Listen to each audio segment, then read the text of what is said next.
Chapter 10 Rebecca. We watched the car disappear around the sweep of the drive, and then Maxim took my arm and said, "Thank God, that's that. Get a coat quickly and come out. Damn the rain, I want to walk. I can't stand this sitting about." He looked white and strained, and I wondered why the entertaining of Beatrice and Giles, his own sister and brother-in-law, should have tired him so much. "Wait while I run upstairs for my coat," I said. "There's a heap of mackintoshes in the flower room. Get one of them," he said impatiently. "Women are always half an hour when they go to their bedrooms. Robert, fetch a coat from the flower room, will you, for Mrs. De Winter? There must be a half-dozen raincoats hanging in there, left by people at one time or another." He was already standing in the drive and calling to Jasper, "Come on, you lazy little beggar, and take some of that fat off." Jasper ran round in circles, barking hysterically at the prospect of his walk. "Shut up, you idiot," said Maxim. "What on earth is Robert doing?" Robert came running out of the hall carrying a raincoat, and I struggled into it hurriedly, fumbling with the collar. It was too big, of course, and too long, but there was no time to change it, and we set off together across the lawn to the woods, Jasper running in front. "I find a little of my family goes a very long way," said Maxim. "Beatrice is one of the best people in the world, but she invariably puts her foot in it." I was not sure where Beatrice had blundered, and thought it better not to ask. Perhaps he still resented the chat about his health before lunch. "What did you think of her?" he went on. "I liked her very much," I said. "She was very nice to me." "What did she talk to you about out here, after lunch?" "Oh, I don't know. I think I did most of the talking. I was telling her about Mrs. Van Hopper, and how you and I met, and all that. She said I was quite different to what she expected." "What the devil did she expect?" "Someone much smarter, more sophisticated, I imagine. A social butterfly," she said. Maxim did not answer for a moment. He bent down and threw a stick for Jasper. "Beatrice can sometimes be infernally unintelligent," he said. We climbed the grass bank above the lawns and plunged into the woods. The trees grew very close together, and it was dark. We trod upon broken twigs and last year's leaves, and here and there the fresh green stubble of the young bracken and the shoots of the bluebells soon to blossom. Jasper was silent now, his nose to the ground. I took Maxim's arm. "Do you like my hair?" I said. He stared down at me in astonishment. "Your hair?" he said.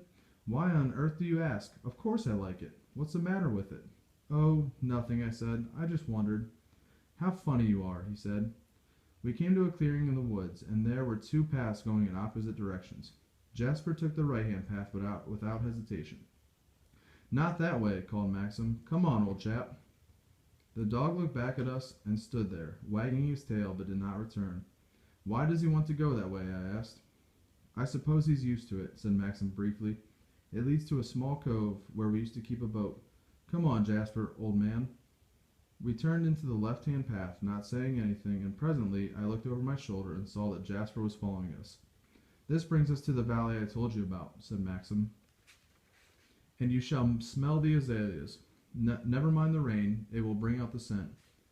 He seemed all right again now, happy and cheerful, the Maxim I knew and loved, and he began talking about Frank Crawley and what a good fellow he was, so thorough and reliable and devoted to Manderley. This is better, I thought. This is like it was in Italy, and I smiled up at him, squeezing his arm, relieved that the odd strained look on his face had passed away.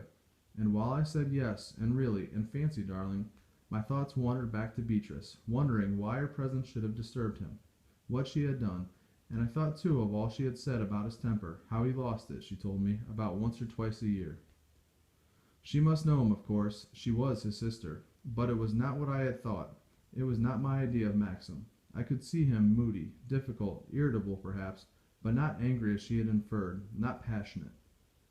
Perhaps she had exaggerated. People very often were wrong about their relatives. "There," said Maxim suddenly, "take a look at that." We stood on a slope of a wooded hill, and the path wound away before us to a valley, by the side of a running stream. There were no dark trees here, no tangled undergrowth, but on either side of the narrow path stood azaleas and rhododendrons, not blood-colored like the giants in the drive, but salmon white and gold things of beauty and grace, drooping their lovely, delicate heads in the soft summer rain.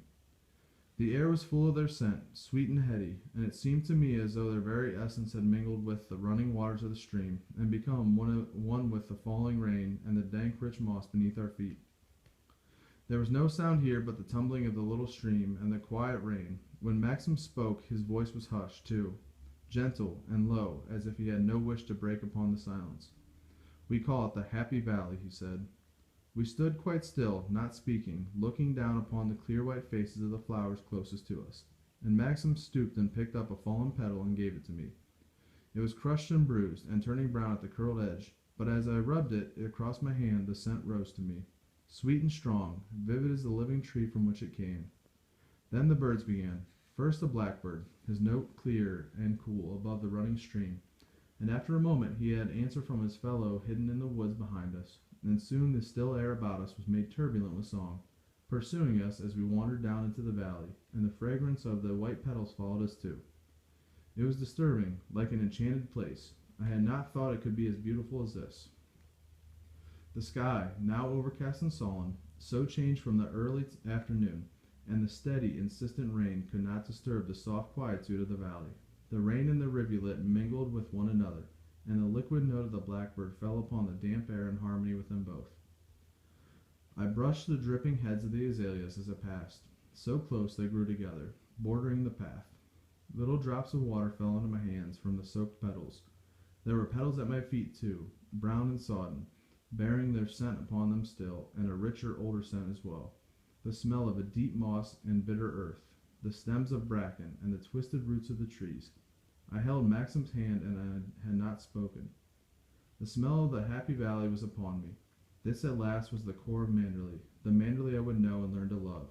The first drive was forgotten. The black, herded woods, the glaring rhododendrons, luscious and overproud. And the vast house, too, the silence of the echoing hall, the uneasy stillness of the west wing, wrapped in dust sheets.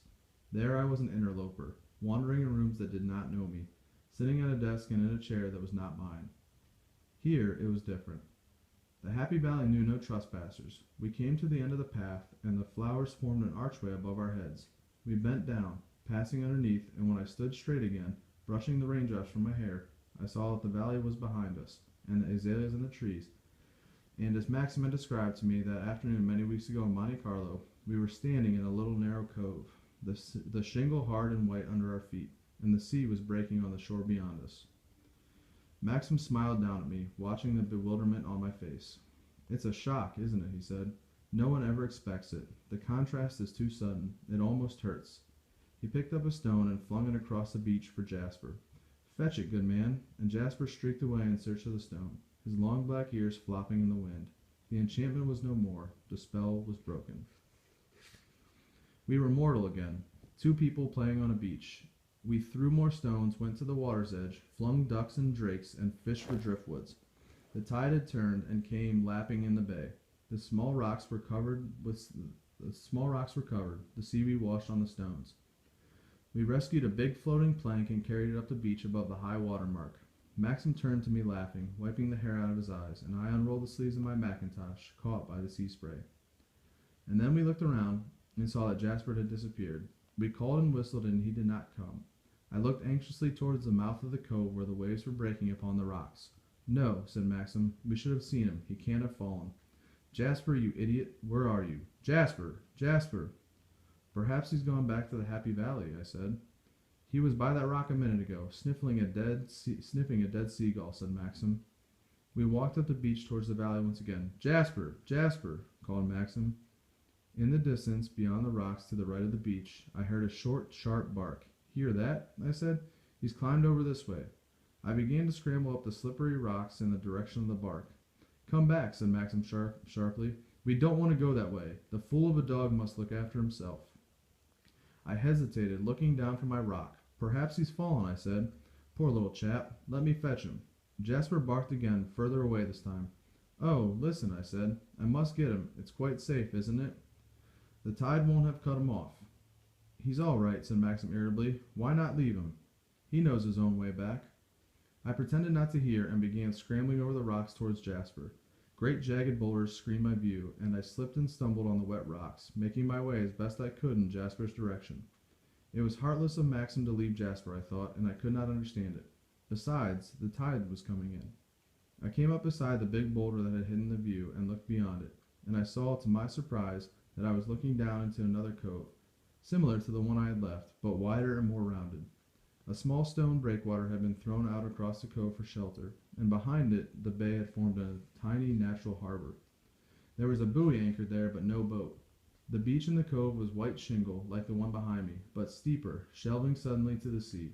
The woods came right down to the tangle of seaweed marking high water, encroaching almost to the rocks themselves, and at the fringe of the woods was a long, low building, half cottage, half boathouse, built of the same stone as the breakwater.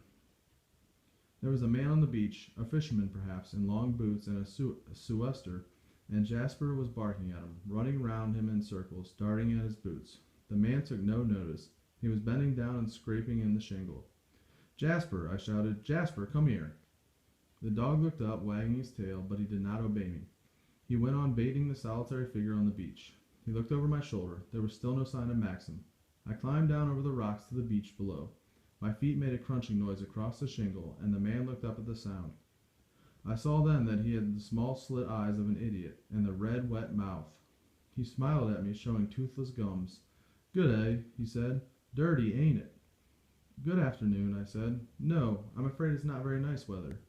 He watched me with interest, smiling all the while. "Diggin' for shell," he said. "No shell here. Been diggin' since forenoon." "Oh," I said, "I'm sorry you can't find any." "That's right," he said. "No shell here." "Come on, Jasper," I said. "It's getting late. Come on, old boy." But Jasper was in an infuriating mood. Perhaps the wind and sea had gone to his head, for he backed away from me, barking stupidly, and began racing round the beach after nothing at all. I saw he would never follow me, and I had no lead. I turned to the man, who bent down again to his futile digging. "Have you got any string?" I said. "Eh?" he said. "Have you got any string?" I repeated. "No shell here," he said, shaking his head. "Been diggin' since forenoon." He nodded his head at me and wiped his pale blue watery eyes. "I want something to tie the dog," I said. "He won't follow me." "Eh?" he said, and he smiled his poor idiot smile. "All right," I said. "It doesn't matter." He looked at me uncertainly, and then leant forward and poked me in the chest. "I know that dog," he said. "He comes from the house." "Yes," I said. "I want him to come back with me now." "He's not yourn," he said. "He's Mr. Winter's dog," I said gently. "I want to take him back to the house." "Eh?" he said. I called Jasper once more, but he was chasing a feather blown by the wind. I wondered if there was any string in the boathouse, and I walked up the beach towards it. There must have been a garden once, but now the grass was long and overgrown, crowded with nettles. The windows were boarded up. No doubt the door was locked, and I lifted the latch without much hope. To my surprise it opened after the first stiffness, and I went inside, bending my head because of the low door. I expected to find the usual boat store, dirty and dusty with disuse, ropes and blocks and oars upon the floor. The dust was there, and the dirt too in places, but there was no ropes or blocks. The room was furnished and ran the whole length of the cottage. There was a desk in the corner, a table and chairs, and a bed sofa pushed against the wall. There was a dresser, too, with cups and plates, bookshelves, the books inside them, and models of ships standing up on top of the shelves. For a moment I thought it must be inhabited. Perhaps the poor man on the beach lived here, but I looked around me again and saw no sign of recent occupation. That rusted gate knew no fire, this dusty floor no footsteps, and the china there on the dresser was blue-spotted with the damp.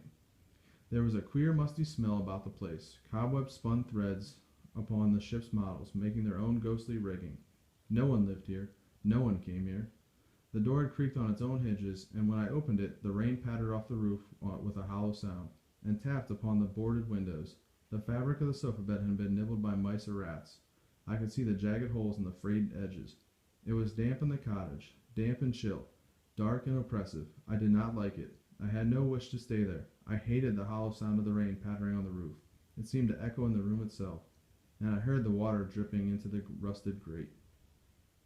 I looked about for some string. There was nothing that would serve my purpose, nothing at all. There was another door at the end of the room, and I went to it, and opened it, a little fearful now, a little afraid, for I had the odd uneasy feeling that I might come upon something unawares, that I had no wish to see, something that might harm me, that might be horrible. It was nonsense, of course, and I opened the door. It was only a boat store, after all. Here were the ropes and blocks I had expected, 2 or 3 sails, fenders, a small punt, pots of paints, and all the litter and junk that goes with the using of a boat. A ball of twine lay on a shelf, a rusted clasp knife beside it. This would be all I needed for Jasper. I opened the knife and cut a length of twine, and came back into the room again. The rain still fell upon the roof and into the grate.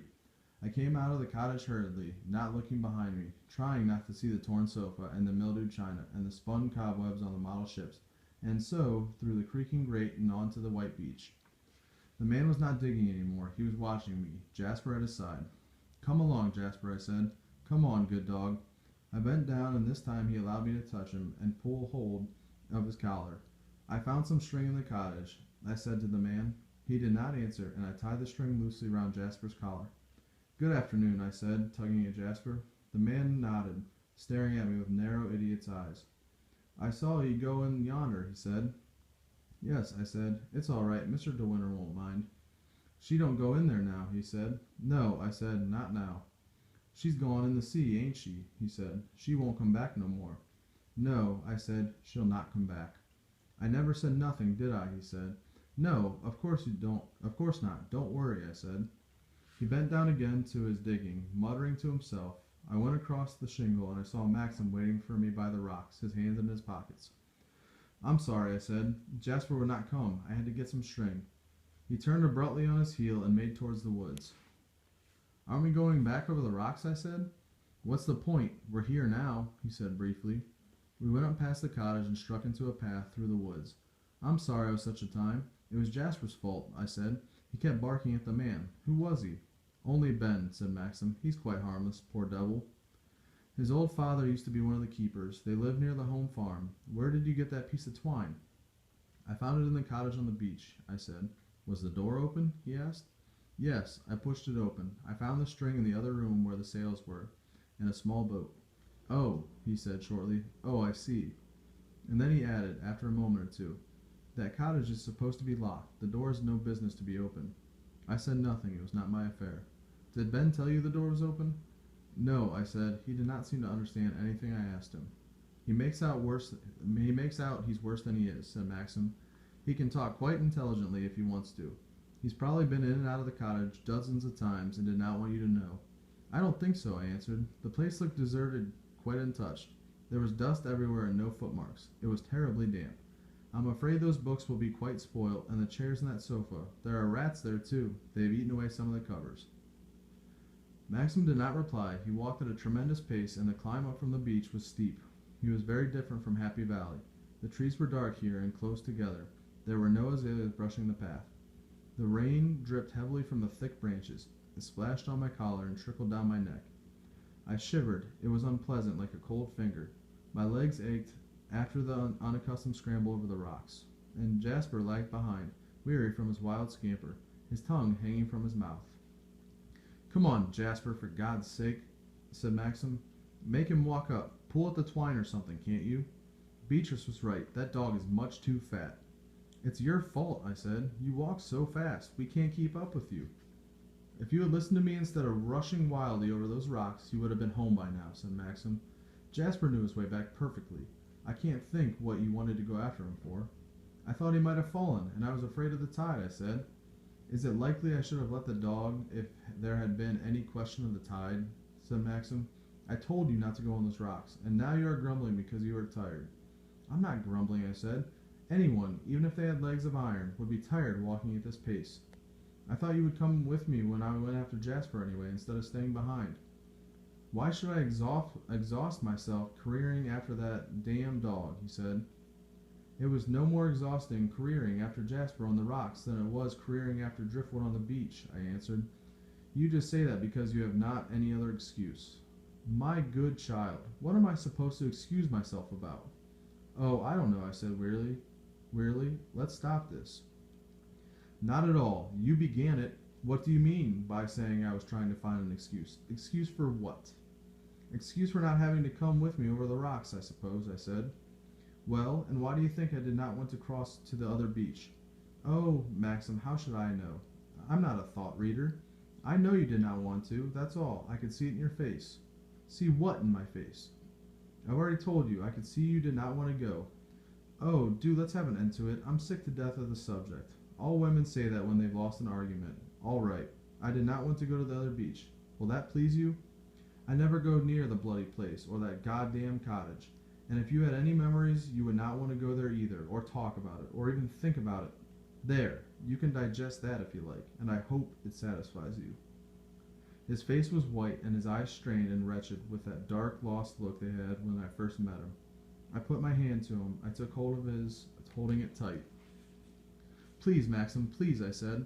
"What's the matter?" he said roughly. I don't want you to look like that," I said. "It hurts too much. Please, Maxim, let's forget all we said. A futile, silly argument. I'm sorry, darling. I'm sorry. Please let everything be all right." "We ought to have stayed in Italy," he said. "We ought never to have come back to Manderley. Oh, God, what a fool I was to come back." He brushed through the trees impatiently, striding even faster than before, and I had to run to keep pace with him, catching my breath, tears very near the surface, dragging poor Jasper after me on the end of his string. At last we came to the top of the path, and I saw its fellow branching left to the Happy Valley. We had climbed the path then that Jasper had wished to take at the beginning of the afternoon. I knew now why Jasper had turned to it. It led to the beach we knew best, and the cottage, it was his old routine. We came out of the lawns and went across them to the house without a word. Maxim's face was hard, with no expression. He went straight into the hall and on to the library without looking at me. Frith was in the hall. "We want tea at once," said Maxim, and he shut the library door. I fought to keep back my tears. Frith must not see them. He would think we had been quarreling, and he would go to the servants' hall and say it to them all. "Mrs. De Winter was crying in that hall just now. It looks as though things are not going very well." I turned away so that Frith should not see my face. He came towards me, though. He began to help me off with my mackintosh. "I'll put your raincoat away for you in the flower room, madam," he said. "Thank you, Frith," I replied, my face still away from him. "Not a very pleasant afternoon walk, I fear, madam." "No," I said. "No, it was not very nice." "Your handkerchief, madam," he said, picking up something that had fallen on the floor. "Thank you," I said, putting it in my pocket. I was wondering whether to go upstairs or whether to follow Maxim to the library. Frith took the coat to the flower room. I stood there, hesitating, biting my nails. Frith came back. He looked surprised to see me still there. "There is a good fire in the library now, madam." "Thank you, Frith," I said. I walked slowly across the hall to the library. I opened the door and went in. Maxim was sitting in his chair, Jasper at his feet, the old dog in her basket. Maxim was not reading the paper, though it lay on the arm of the chair beside him. I went and knelt down by his side and put my face close to his. "Don't be angry with me any more," I whispered. He took my face in his hands and looked down at me, his tired and strained eyes. "I'm not angry with you," he said. "Yes," I said, "I've made you unhappy. It's the same as making you angry. You're all wounded and hurt and torn inside. I can't bear to see you like this. I love you so much." "Do you?" he said. "Do you?" He held me very tight and his eyes questioned me, dark and uncertain, the eyes of a child in pain, a child in fear. "What is it, darling?" I said. "Why do you look like that?" I heard the door open before he could answer, and I sank back on my heels, pretending to reach for a log to throw on the fire, while Frith came into the room, followed by Robert, and the ritual of our tea began. The performance of the day was repeated.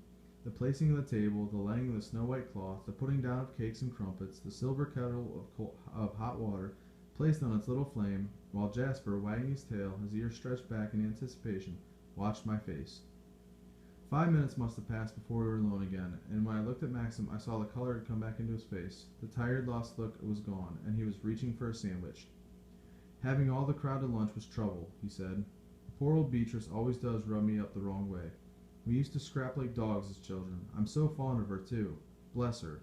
Such a relief, though, that they don't live too near. Which reminds me, we'll have to go over and see Granny sometime. Pour out my tea, sweetheart, and forgive me for being a bear to you." It was over then. The episode was finished. We must not speak of it again. He smiled at me over his cup of tea, and then reached for the newspaper on the arm of the chair. The smile was my reward, like a pat on the head of Jasper. "Good dog, then. Lie down. Don't worry me any more." I was Jasper again. I was back where I had been before. I took a piece of crumpet and divided it between the two dogs. I did not want it myself. I was not hungry. I felt very weak now, very tired in a dull, spent way. I looked at Maxim, but he was reading his paper. He had folded it over to another page. My fingers were messy with the butter from the crumpet, and I felt in my pocket for a handkerchief. I drew it out.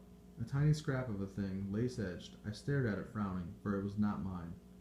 I remembered then that Frith had picked it up from the stone floor of the hall. It must have fallen out of the pocket of the mackintosh. I turned it over in my hand. It was grubby. Little bits of fluff from the pocket clung to it. It must have been in the Macintosh pocket for a long time. There was a monogram on the corner, a tall sloping R, with the letters DW interlaced.